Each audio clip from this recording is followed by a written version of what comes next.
नाथ प्यारे की, श्री बाजीराज महारानी की, श्री छत्रसाल महाराज की, परमहंस श्री रामरतन दास महाराज की, परमहंस श्री चरणदास महाराज की, वार्षिक महोत्सव की, श्री प्राणनाथ प्यारे की।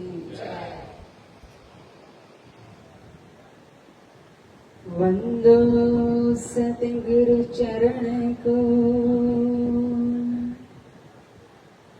करुणनि प्रेम प्रणाम, अशुभहरण मंगल करण, श्रीदेव चंद्र जी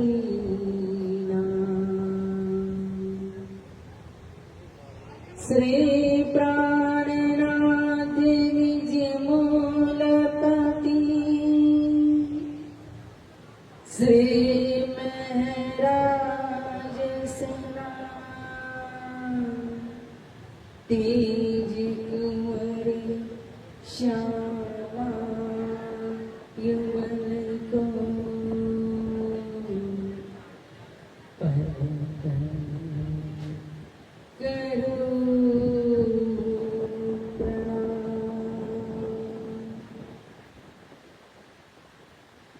प्यारे मेरे प्राण को, मोहे पल छोड़ो जीने, मैं पाई महबूब की, मेरे जीवन ये जीवन कदमों लाग करो सिजदा, पकड़ के दो पाए, हुक्म करते हैं माशिक, बेजाशिक की दिले आए,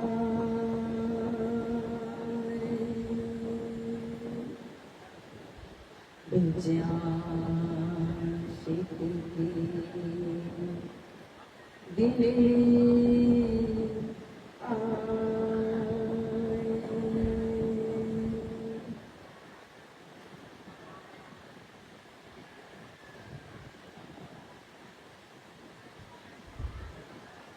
दाम धनी अक्षरादि श्री राज से टकरानंद जी, नए गांव की ये दिव्य धरती, श्री कृष्ण प्रणामी मंदिर या यहाँ का ये वार्षिक महोत्सव,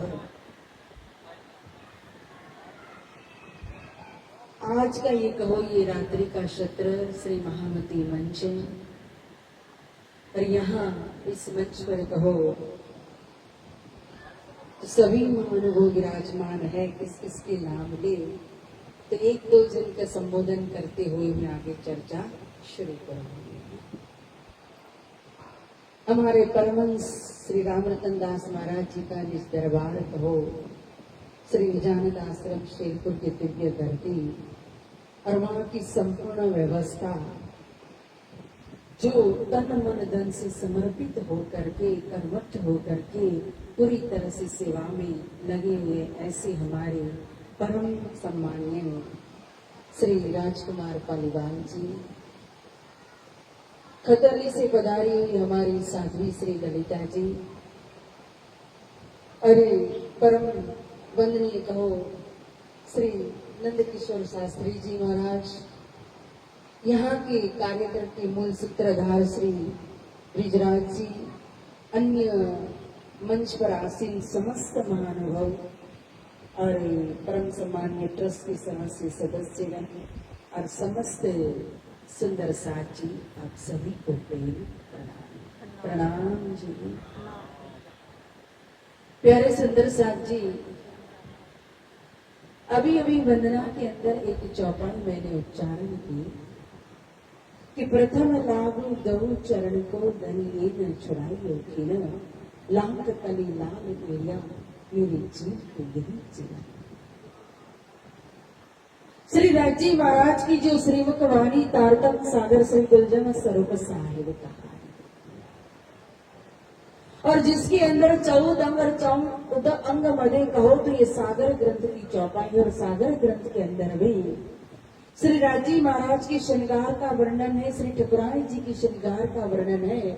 और श्रृंगार के पहले भी कहो तो जिन स्वरूप का श्रृंगार का वर्णन किया जाता है तो उन स्वरूप किन स्वरूप का है, उन स्वरूप की महत्व को दर्शाते हुए पहले मंगलाचरण वर्णन किया गया है। ठकुराई जी के श्रृंगार के मंगलाचरण की ये चौपाई है कि प्रथम लागू दो चरण को धनिये न छुड़ाइयो खिना लांग तली लाल गुड़िया मेरे जीव के यही जीवन। श्री ठकुराई जी श्री श्यामा महारानी जिनके चरण कमल की हम वंदना करते हैं क्योंकि कुलबुल हमारो आनंद है, परम किशोरी हमारी इष्ट है। परम धाम की वो प्रेममय भूमिका कहो, प्रेममय भूमिका जहाँ सतचिद आनंद सच्चिदानंद स्वरूप हमारे प्राण प्रियतम अक्षरार्थी श्री कृष्ण जी, श्री राजी महाराज जो सतचिद आनंद का स्वरूप है तो चित घन स्वयं श्री राजी महाराज है, तो आनंद स्वरूप श्री ठकुरानी जी है, श्री श्यामा महारानी। और जब यह खेल राजी महाराज ने दिल के अंदर जब लिया था कि मैं अपनी सखियों को खेल दिखाऊं और खेल में जाकर के मेरे इश्क और साहिबी की पहचान करे, और अक्षर भगवान भी इस परमधाम के अंदर जो प्रेम बरस रहा है, अक्षरातीत के महल में प्रेम से कबरतद, इस प्रेम का दर्शन। तो जब यहाँ अक्षर भगवान के द्वारा जब ये सृष्टि, ये नारायणी सृष्टि, ये 14 लोक अतल वितल सुतल तलातल महातल रसातल पाताल ये बनाया गया, ये मृत्यु लोक बना, इसके ऊपर भी 6 लोक आए हैं। इसके ऊपर कहो तो पितृलोक है, पितृलोक के ऊपर स्वर्ग लोक है, स्वर्ग लोक के ऊपर महर लोक है, उसके ऊपर जन लोक है, उसके ऊपर तप लोक है, उसके ऊपर सत्य लोक है। परंतु ये 14 लोक जो है, 14 लोक का बीच सेंटर मध्य में क्या रख दिया? मृत्यु लोक। और मृत्यु लोक मतलब कर्म भूमि है। 14 लोक में अन्य 13 लोक भोग्य भूमि है, और यह मृत्यु लोक एक कर्म भूमि कहा क्योंकि यहाँ हम जैसी कमाई करते हैं उस हिसाब से कहो तो हमारी गति होती है, आत्मा उस पुण्य को भोगने के लिए जाती है, उस स्थान का नाम है भोग्य भूमि। तो इस मृत्यु लोक के अंदर जब भगवान ने, अक्षर भगवान ने नारायणी सृष्टि बनाई ना, तो ब्रह्मा जी का एक अपराध खत्म हो गया। ब्रह्मा जी के दूसरे अपराध ही कहो तो 27 चौकड़ी, यानी कि 27 बार सतयुग गया, 27 बार त्रेतायुग गया, 27 बार द्वापर युग गया, 27 बार कहो तो कलयुग खत्म हो चुका। और उसके बाद 28वां जो सतयुग आया, उसके बाद 28वां जो त्रेतायुग आया, और उसके बाद जो 28वां द्वापर युग आया। तो उस द्वापर युग के अंदर स्वयं वो परमात्मा इस धरती के ऊपर जो मूल मिलावा के अंदर कंचन रंग के सिंहासन पर विराजमान है, वो अक्षरातीत अनादि श्री कृष्ण स्वयं इस धरती के ऊपर, इस संसार के अंदर प्रकट हुए। पहले जितने भी कहो तो यहाँ इस संसार के अंदर जो भी अवतार होते थे तो सतलोक से भगवान विष्णु के अवतार होते थे। और शास्त्रों के अंदर अवतारों का जब वर्णन किया गया तो अंश अवतार कहा, अंश अवतार कहा, कला अवतार कहा, आवेश अवतार कहा, पूर्ण अवतार कहा। तो कभी भगवान विष्णु अंशांश अवतार में आते हैं, कभी अंश अवतार में आते हैं, कभी कला अवतार में आते हैं, कभी आवेश अवतार में आते हैं, तो कभी पूर्ण अपनी सत्ता को लेकर के इस धरती के ऊपर पूर्ण रूप में भी आते हैं। लेकिन जो 28वें कलयुग के अंदर और उसके पहले 28वें द्वापर युग के अंदर मथुरा की जेल के अंदर, कारागृह के अंदर जो 2 भुजा का बालक प्रकट हुआ था, ये बालक कहो तो कोई सामान्य बालक नहीं था। कोई कहते ये भगवान विष्णु का स्वरूप आया था। क्या सत्य है? सत्य है। क्या प्रमाण है इसका? श्रीमद् पुराण तारतम्य सागर चौथाई प्रकटवाणी। भगवान विष्णु तो देवकी और वसुदेव की आगे प्रकट हो करके उनको पूर्व जन्म की मात्र स्मृति कराते हैं। और स्मृति कराने के बाद पीछे फिरे कही की हकीकत, अब 2 भुजा की कहो विगत। वो भगवान विष्णु तो चले गए, पूर्व जन्म की उनको स्मृति करा करके आप पूर्व जन्म में कितनी तपस्या की थी, और हजारों वर्ष तपस्या करने के बाद जब भगवान प्रसन्न हो गए और वरदान मांगने के लिए कहा, तब आपने वरदान में अपने जैसा पुत्र मांगा था। तो इसीलिए आप यहाँ वसुदेव देवकी के रूप में प्रकट हो गए। अब मेरे बाद 2 भुजा का बालक आएगा, इस बालक को लेकर के आप गोकुल के अंदर जाना और नंद बाबा के घर पर जाना और यशोदा माता की गोद में इस बालक को रख देना। ये हकीकत कह करके पीछे फिरे कहीं के हकीकत।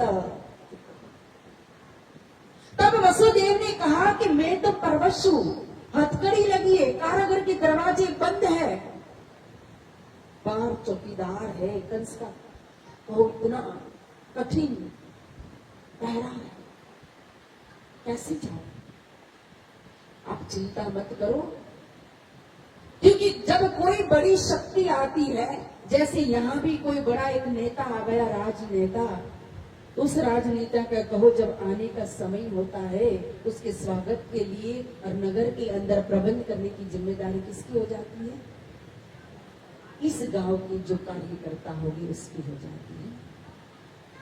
उसी तरह से नारायणी सृष्टि के अंदर जब वो परम शक्ति परमात्मा की शक्ति से धरती के ऊपर प्रकट होने वाली है, इस 14 लोक के राजा मैं हूँ भगवान विष्णु कहते हैं, तो उनके स्वागत की तैयारी करने की और उनका प्रबंध करने की सारी जिम्मेदारी किसकी है? मेरी है।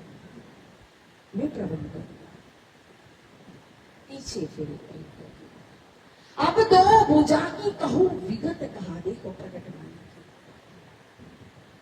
और उसके बाद उस कारागृह के अंदर जो देवकी का जो चेहरा था, उसके ऊपर जो नूर था, जो तेज था, जो क्रांति थी, और आसमान भी कहो, बादल भी गरजने लगा, बिजलियां चमकने लगी, मेघ भी बरसने लगा, और वो रोहिणी नक्षत्र आसमान के अंदर अष्टमी की तिथि उद्धृत भी कहो तो वेलकम करने के लिए, स्वागत करने के लिए वो भी उछल रही थी। स्वर्ग के अंदर देवता सभी सज्ज हो गए थे पुष्प लेकर के, क्योंकि उनको भी पता है यहाँ भी प्रकट हो रहे हैं, तो देखो आसमान में फुलझड़ियां जल रही है, इससे बड़ा चमत्कार क्या हो सकता है? तो देवताओं को भी पता है कि वो परम शक्ति उनके दर्शन करने के लिए, उनका स्वागत करने के लिए वो भी आसमान में खड़े हो गए। अप्सराएं नृत्य करने लगी, और ऐसे समय के अंदर उस कारागृह के अंदर जब बिजली चमक रही है, मेघ बरस रहे, अष्टमी की तिथि, सावन का मास और रात्रि का समय, वो मध्य रात और 12 बजे जब वो 2 भुजा का बालक धरती के ऊपर जन्म नहीं लिया है, विचार करना प्रकट हो गए, क्योंकि परमात्मा कभी जन्म नहीं लेते। और जब चतुर्भुज भगवान विष्णु ने दर्शन दिया तो देवकी और वसुदेव दोनों आंख खुली करके उनके दर्शन करते हैं, लेकिन 2 भुजा का नन्हा से एक बालक तेजस्वी स्वरूप जब प्रकट हुआ तो देवकी मूर्छित हो गई। सोचो अभी पूरे विस्तार से प्रसंग तो बहुत लंबा है, लेकिन मैं शॉर्टकट में आगे लेके जाती हूँ। अब जो वसुदेव को पूर्व जन्म की स्मृति कराने के बाद भगवान विष्णु ने कहा था ना, जिम्मेदारी दी थी, तो जैसे ही ले जाने के लिए उस बालक को लिया, जिसके अंदर क्या था? आत्म, अक्षर, जोश, दनी, दान। अभी इस बालक को हाथ में लेते ही कारागृह के दरवाजे खुल जाते, हथकड़ी टूट जाती है, पहरेदार बेहोश हो जाते हैं। जैसे ही चलने लगे तो तारतम, और तारतम कहता है कि वसुदेव गोकुल ले चले, ताए न कहिए अवतार, ये तो नहीं न हद का अखंड लीला है। अब कौन कहे, तारतम से पढ़ करके कौन कहे कि चौपाई सीधा सा अर्थ करती है कि ये तो नहीं न हद का। कौन? अभी तो माँ गोकुल में पहुंचे भी नहीं, और वसुदेव गोकुल ले चले। तो लेकर जिनको जा रहे वो, ये तो नहीं हद का अखंड लीला है पार कहा। ये हद ब्रह्मांड के अंदर पहले जो हम संसार अवतार, कला अवतार, आवेश अवतार, पूरा अवतार में जो भगवान विष्णु की शक्ति इस धरती के ऊपर आती थी, किसी न किसी अवतार के रूप में, कभी वामन अवतार, कभी कहोवश्य अवतार, कभी कूर्म अवतार, कभी कच्छप अवतार, कभी राम अवतार, कभी कृष्ण अवतार, कभी बुद्ध अवतार, कभी कल्कि अवतार। लेकिन वो शक्ति इस बार इस धरती के ऊपर नहीं आई। तभी एक चौपाई यह भी कहा, देखो तारकमानी के अंदर पढ़ना कि ब्रह्म लीला ढाती हती अवतारो दरम्यान। जो भगवान विष्णु कृष्ण अवतार लेकर के आते थे, उसी अवतार के अंदर भगवान विष्णु के अवतार के अंदर ही, मतलब कि उसी अवतार का जो क्रम था, उस क्रम में जब परमात्मा श्री कृष्ण स्वयं इस धरती के ऊपर आए तो कोई पहचान कर नहीं सकता। अन्य लीला को ब्रह्म लीला नहीं। जितने भी पहले युग हुए उसके अंदर जो भगवान ने आकर के लीला की, क्या उनको ब्रह्म लीला कहा? ये तीन ब्रह्मांड हुए जो अब ऐसा हुआ न होसी कब, ये तीनों में ब्रह्म लीला हुई, ब्रज रास और जागने। वो ब्रज के अंदर की 11 वर्ष और 52 दिन की जो लीला है उसको ब्रह्म लीला कहा। और जो महारास योग में के ब्रह्मांड के अंदर जो खेला गया, लंबी रात्रि, मृत्यु लोक और स्वर्ग, ब्रह्मा और नारायण रास रात के बीच में ये चारों दरमियान, उसको ब्रह्म लीला। और इस जागनी ब्रह्मांड की जो 120 वर्ष की लीला, ये संपूर्ण जागनी ब्रह्मांड के अंदर है। तो वहां भी श्री ठाकुरानी जी, श्री राधा रानी ब्रज के अंदर भी थी, रास के अंदर भी थी। और विशेष यहाँ ब्रज और रास को हमने देखा तो कहां से देखा? जागनी ब्रह्मांड। किससे देखा? तारतम से। और आज हम कहे कि हमें रास ग्रंथ की जरूरत नहीं है, हमें सीधा खिलवत चाहिए, परिक्रमा चाहिए, सागर चाहिए, श्रृंगार चाहिए। तो मैं एक छोटी सी बात सुनाना चाहती हूँ। एक बार स्वामी विवेकानंद जी विदेश के अंदर गए और वहां विदेश के अंदर एक अंग्रेज से मिले। उसने हिंदू संस्कृति की हंसी उड़ाने के लिए जो हिंदू धर्म ग्रंथ जो गीता प्रसिद्ध है, उस गीता जी को रखा और गीता जी के ऊपर उन्होंने अपने सारे जो धर्म ग्रंथ थे वहां विदेश के, वो सब धर्म ग्रंथ को ऊपर रखा। फिर स्वामी विवेकानंद जी से कहा कि देखिए, आपकी हिंदू संस्कृति और हिंदू धर्म ग्रंथ कितना नीचे है, और उसके ऊपर तो हमारे सारे धर्म ग्रंथ है। तो सभी हंसने लगे। बहुत ही शांति से खड़े स्वामी विवेकानंद जी और उत्तर दिया विवेकानंद जी ने कि हे अंग्रेज, आपने बिल्कुल सत्य कहा कि हमारा धर्म ग्रंथ सबसे नीचे है। क्यों? क्योंकि नींव के बिना तो कहो बिल्डिंग भी खड़ी नहीं हो सकती। आपको धर्म ग्रंथ को सहारा देने के लिए हमारे हिंदू संस्कृति कहो, हिंदू धर्म ग्रंथ सबसे नीचे है, क्योंकि नींव के रूप में है। उसी तरह से 14 ग्रंथ में प्रथम रास ग्रंथ रख दिया, ब्रज रास की लीला रख दी, और तारतम कहता है ये नींव है ब्रज रास। क्योंकि जब तक रास की पहचान और रास रखने वाले स्वरूप की पहचान नहीं होगी, तब तक खिलवत परिक्रमा सागर श्रृंगार मात्र तोते की तरह घटना। नींव तो मजबूत होनी चाहिए। रास चरण का, अगर चरण नहीं रहेगा तो क्या होगा? रास रस कहा, रास यानी प्रेम है। और रास के बाद प्रकाश ग्रंथ के अंदर आप देखो, वो ब्रज रास के अंदर खेलने वाले स्वरूप स्वयं इस धरती के ऊपर जागनी ब्रह्मांड के अंदर श्री देवचंद्र जी महाराज के रूप में प्रकट हुए। प्रकाश ग्रंथ पूरी सदगुरु महाराज जी की पहचान कराती है। श्री देवचंद्र जी ने लागू पाए दुस्तर जोपे उन्हें।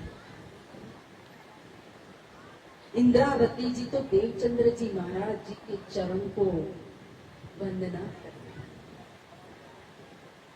कि जिन सतगुरु महाराज के चरण कमल से कहो तो मैंने इस माया की संसार की पहचान की, जिनके चरण कमल से मुझे सब कुछ मिला। मैंने चौपाई उठाई थी, प्रथम लाभ दो चरण। श्यामा जी ने हमारे लिए क्या किया? सबसे पहले इस जागनी ब्रह्मांड के अंदर में वो श्यामा जी आई 12,000 को लेकर के, साल 9 से 9 मास हुए रसूल को जबर हुआ मिसल गाजियों से या उतरे कदम। और पुरुष भाव की लीला करने के लिए श्री देवचंद्र जी की हृदय में प्रकट हुई, मारवाड़ देश के अंदर प्रकट हुई, मधु मेहता और गुरबाई के घर प्रकट हुई। और श्री देवचंद्र जी के अंदर 5 शक्ति विद्यमान थी। इसको लेकर के आए थे श्यामा जी, श्री धनी जी को जोश लई चालो आवेश श्यामा को कहा। तो राजी महाराज का आवेश, राजी महाराज का जोश लेकर के आई थी श्यामा जी। और आत्म दुल्हन तो स्वयं है ही, अंगना दुल्हन श्यामा श्री ठाकुरानी जी तो है ही। और हुक्म राजी महाराज ने क्या दिया उनको? हुक्म, जाओ और जा करके 12,000 को जगा करके लेकर के नूर यानी अक्षर भगवान की बुद्धि को भी वहां स्थापित किया हुआ है। इनके अंदर श्री देवचंद्र जी महाराज के। और 5वीं शक्ति कौन सी थी? कौन सी थी? श्री धनी जी को जोश, आत्म दुल्हन नूर, हुक्म और अक्षर भगवान की बुद्धि। तो तारतम जागृत बुद्धि भी वहां दिया हुआ है। 5 शक्ति को लेकर के प्रकट हुए। और यही 5 शक्ति हम कहे कि मात्र प्राणनाथ जी श्री इंद्रावती जी, लेकिन 120 वर्ष की जागनी वितक साक्षी है लालदास जी महाराज जी की। और 120 वर्ष की जागनी कहां से शुरू होती है? सदगुरु महाराज जी के तन से शुरू होती है, जाहिरी से शुरू होती है, बातुनी में जाकर के खत्म होती है। और वही 120 वर्ष की जागने का पीरियड प्रथम जामा श्री ठाकुरानी जी ने हमारे लिए कई कसौटी करी दुल्हन, सो कारण हम सब सयन, कई जप तप व्रत किए अति। क्या नहीं, तब जाकर के तारतम श्री निज नाम श्री कृष्ण जी अनादि अक्षर। और उस समय तारतम देने वाले स्वरूप ने क्या बताया था? कोई कहीं नाम नहीं है परम धाम के अंदर, तो वहीं कह दिया। स्वरूप ने क्या कहा था? जब पूछा कि तू कौन हिताई, क्यों कर कहा तेरा वतन नार, तू कौन कसम की दृढ़ कर कहो बचन, तू जागत है कि नींद में करके देख विचार विद सारी आकी कहो इन जिमी के प्रकार।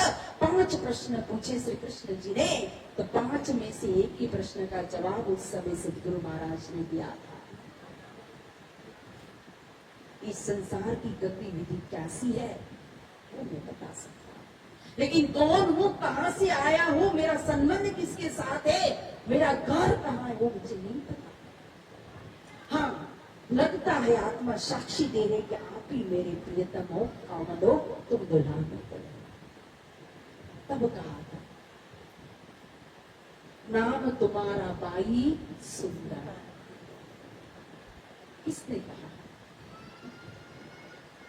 नाम तुम्हारा बाई सुंदर। और यह सुंदर बाई और श्यामा जी में कोई अंतर नहीं है, क्योंकि सुंदर बाई के माध्यम से ही यहाँ स्वयं श्यामा जी आए हैं। तो परम धाम से क्या आया? ये ब्रज का नाम है सुंदर बाई। इंद्रावती जी ब्रज का नाम है। इंद्रावती जी का नाम तो ब्रज के अंदर मानिक ने गोपी करके लिखा है। वहां ब्रज के अंदर तो ललिता सखी थी, विशाखा सखी थी। या जागनी ब्रह्मांड में तो कोई ललिता विशाखा आया ही नहीं है। तो आस बाई सखी, नवरंग बाई सखी कहां से आई? परम नाम के नाम, और बिना नाम पहचान नहीं होती है। आज इस संसार के अंदर, शायद खतौली के अंदर चर्चा हुई थी कि संसार में ब्रह्म सृष्टि किस प्रकार से आई है। आप श्रृंगार वाणी पढ़ना तो आपको समझ में आएगा कि किस प्रकार से ब्रह्म सृष्टि से खेल के अंदर खेल देखने के लिए, और यही खेल दिखाने के लिए, हमें जगाने के लिए, तारतम को पकड़ाने के लिए, ब्रह्म धाम को पकड़ाने के लिए, परातम में जागृत करने के लिए सदगुरु महाराज ने दूसरा तन, क्योंकि ये शरीर की एक मर्यादा होती है और उस मर्यादा में तन छोड़ना पड़ता है, शरीर को विसर्जन करना पड़ता है। तो सदगुरु महाराज ने प्रथम जामा छोड़ दिया और दूसरा जामा श्री इंद्रावती जी का धारण किया और सुंदर साथ की जागृति करने लगे। तो फिर दोनों जामा में अंतर क्या रहा? जाहिर में हम देख रहे श्री देवचंद्र जी का तन, श्री प्राणनाथ जी का तन, लेकिन अंदर की शक्ति को देखो तो जो शक्ति, पांचों शक्ति श्री सदगुरु महाराज के अंदर थी, वही पांचों शक्ति कहो तो यहाँ श्री प्राणनाथ जी के अंदर आई। श्री धनी जी को जोश, आत्म दुलिन, नूर, हुक्म और मुन। क्या अंतर है? हमारी बुद्धि जो है ना, वो जाहिर तन को देखती है। हम कहे कि यहाँ तक इंद्रावती जी है, ये श्री महराज है, ये श्री देवचंद्र जी है, ये तन का नाम है कृष्ण। ये हमारी जाहिरी या तन की बुद्धि है, बहुत शारीरिक दृष्टि है हमारी। लेकिन लालदास जी महाराज जिनके अंदर वितक की रचना करने के लिए वो पांचों शक्ति जो सदगुरु महाराज के अंदर थी, जो पांचों शक्ति महामती श्री प्राणनाथ जी के अंदर आई, वही पांचों शक्ति श्री लालदास जी महाराज जी के अंदर विराजमान होकर के वितक की रचना करती है। और वही वितक के अंदर कहा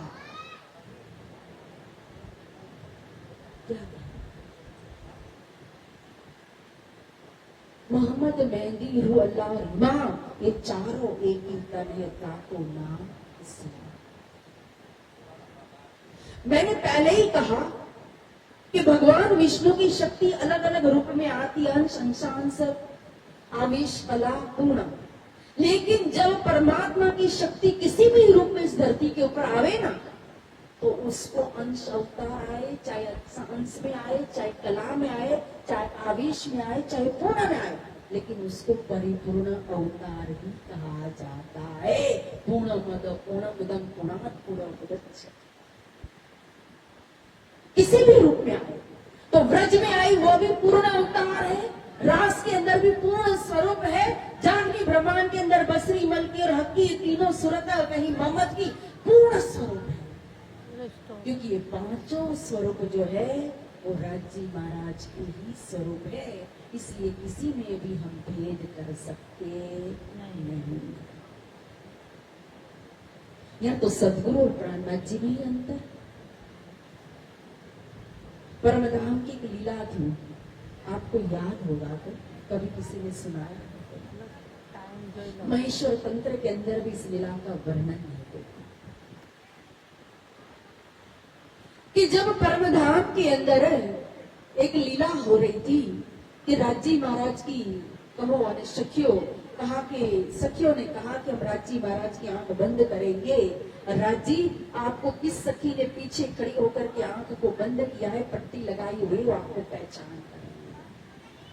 अगर आप हार गए तो आपको अपना श्रृंगार वाघा वस्त्र नाम सब कुछ उस सखी को देना होगा। तो राजी महाराज के पीछे सखी आई और आकर के आंख बंद किया और कहते हैं सभी सखिया के पहचान कौन खड़ी है। तो राजी महाराज ने कहा सुंदरी। क्या कहा? सुंदरी। तो सभी सखिया हंसने लगी, ताली बजाने लगी, नाचने लगी, कूदने लगी कि हम जीत गए, राजी हार गए, यहाँ तो इंद्रावती खड़ी है। तो राजी ने कहा कि नहीं, मैं हारा नहीं। कैसे? बोले मुझे पता है कि मेरे पीछे इंद्रावती खड़ी है, लेकिन मेरे लिए इंद्रावती और सुंदरबाई में कोई अंतर ही नहीं है। ये दोनों मेरी दो आंख है, इसलिए मैं सुंदरी कहूँ या इंदिरा कहूँ, मुझे कोई फर्क ही नहीं पड़ता। हमें कोई कहे कि राइट आंख प्यारी है कि लेफ्ट, दाई चाहिए कि बाई, क्या कहेंगे, किसको चॉइस करें? तो एक आंख राजी महाराज की इंद्रावती को, दूसरी आंख कहो तो सुंदर। और स्वयं राजी महाराज का हाथ, दिल, वो श्यामा महारानी, वो इश्क से भरी हुई सागर, वो प्रेम का सागर, वो ठाकुरानी जी, जो मादत्य का सागर कहो, लावण्य का सागर कहो, और वो ठाकुरानी जी जो हमारे जीव के जीवन जी, उन्हीं के दो तन कहा तो जामा कहा सदगुरु महाराज और महामंत्री श्री प्राणनाथ जी। क्योंकि अंदर जाकर आज देखो श्रीमद् वाणी जब आवेश में ये वाणी प्रकट होती है, तो वाणी प्रकट करने के लिए, वर्णन करने के लिए किसकी जरूरत पड़ती है? बुद्धि की जरूरत पड़ती है, और दूसरा शब्दों की जरूरत पड़ती है, जुबान की जरूरत पड़ती है। तो ये जब आवेशवाणी प्रकट हो रही है कि रसना जो है, ये रसना किसकी है? लालदास जी महाराज जी ने वितक साहिब के अंदर कहा कि मीठी रसना श्यामा जी की, जो पिलावत रस रतन। ये मीठी रसना श्यामा जी की, उन्होंने आकर के वो अद्वैत का खजाना, वो प्रेम इस दुनिया के अंदर प्रकट कर दिया, ताकि हम उस प्रेम के अंदर चलना कर सके। अगर मूल को छोड़ करके मात्र परमधाम की गलियों में फरेंगे तो सबसे बड़ी हानि है। क्योंकि मूल सिद्धांत जो है, वो सिद्धांत देने वाले कोई व्यक्ति नहीं है, कोई संत नहीं है, कोई महंत नहीं है, कोई महापुरुष नहीं है, यहाँ तक कि भगवान विष्णु का अवतारी पुरुष नहीं, ये तो स्वयं निष्कलंक बुद्ध अवतार इसने दिया।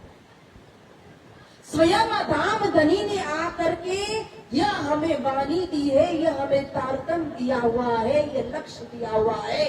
तो इससे बढ़कर के ज्ञानवत हमारे की और कोई हो ही नहीं सकता। धनी श्री देवचंद्र जी महाराज और महामंत्री श्री प्राणनाथ जी, उन्हीं के वचनों के ऊपर हमारे मोमिन चले थे, परमहंस चले थे, और हादी के कदम पर कदम रख करके चलना वही हमारा धर्म है। सुंदरबाई बात और है, उनकी और रवेश, गतवत उनकी और है, हम सब लिया उनका भेष।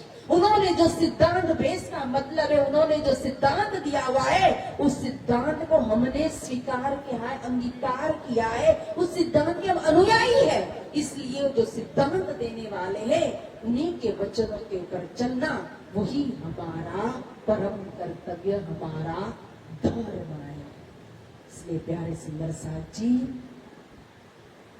हमें तो बहुत ही अपने आप को सौभाग्यशाली मानना चाहिए, क्योंकि आग परे दिन कायर जो धाम की हाना लेकर सरफा करे सिर का और संकोची जिंदगी। सतगुरु जैसे सतगुरु मिले, धाम धनी महामती श्री प्राणनाथ जी मिले, अक्षरातीत श्री कृष्ण स्वयं प्रकट होकर के हमें कहो तो यहाँ पांच पांच वक्त हमारे लिए इस धरती के ऊपर आए खेल दिखाने के लिए, तो वो हमारे कितने बड़े आशिक के विचार करो, और हम उन्हीं को छोड़ करके उनके अमना का दावा ले, तो हमारे से ज्यादा और मतलब मूर्ख और कौन हो सकता है। इसलिए हमें तारतम के वचनों को ऊपर चलना है, आदि के कदम पर कदम रख करके आगे बढ़ना है। इसी के साथ इस वाणी को विराम देते हैं और सभी को बहुत बहुत वार्षिक महोत्सव की कहो बधाई हो। परमहंस श्री रामरतन दास महाराज और परमहंस श्री चरण दास महाराज जी की ढेर सारी शुभकामना देते हुए इस वाणी को यहाँ विराम देते हैं। जयकारा के साथ बोले श्री प्राणनाथ प्यारे की जय।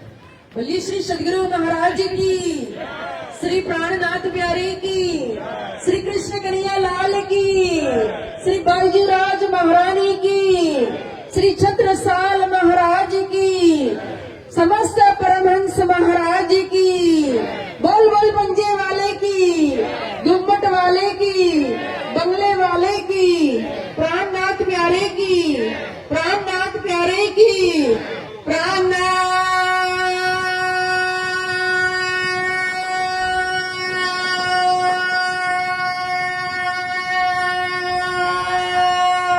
प्यारे की।